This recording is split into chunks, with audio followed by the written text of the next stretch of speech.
একদম। এটা তো বলার মতো না।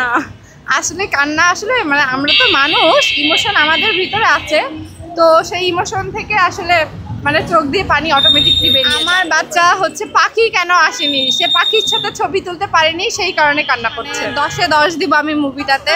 আর যেহেতু আমিও আমার বাচ্চা নিয়ে আসছি, ফ্যামিলি নিয়ে, আর বাচ্চা নিয়ে রিলেটিভ তো আমাদেরও আসলে আমরাও ইমোশনাল হয়ে গিয়েছিলাম, আমাদেরও চোখে পানি এসে গিয়েছিল লাস্ট মোমেন্টটাতে যখন। তো সবার অভিনয় খুব ভালো ছিল, একদম বেস্ট আমার দেখা বেস্ট। লাস্টে যখন পাখি জঙ্গলি মানে হসপিটালে ভর্তি হয়েছিল আর জঙ্গলি করে কান্না করছিল, আর জঙ্গলি ছিল হচ্ছে কারাগারে, তো ওই সিনটা খুবই আসলে মর্মাহত করেছে আমাকে। হ্যাঁ দেখা হয়েছে, তারপরে ছবি তুলেছি, আর ওনারা এত ভালো, এত আন্তরিক, মানে আমি কল্পনাও করতে পারি নাই যে আর্টিস্টরা মানে এত আন্তরিক হবে, মানে ছবি তুললো, লাইক হাত করলো, অনেক ভালো ছিল।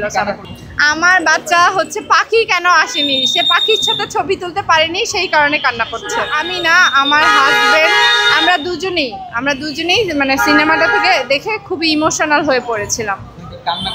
হ্যাঁ একদম। এটা তো বলার মতো না। আসলে কান্না আসলে মানে আমরা তো মানুষ, ইমোশন আমাদের ভিতরে আছে, তো সেই ইমোশন থেকে আসলে মানে চোখ দিয়ে পানি অটোমেটিকলি বেরিয়ে যায়। আমি দেখতে পাচ্ছি যে এখনো আপনার চোখে অনেকটা পানি।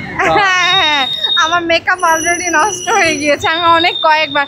আর হচ্ছে লাস্টে বাবা সং একটা দিছিল, বাবা মেয়ে নিয়ে কেন্দ্রিক, তো আমার বাবা নেই, তো আমিও হচ্ছে মানে খুব মানে ফিল করছি ব্যাপারটা অনেক।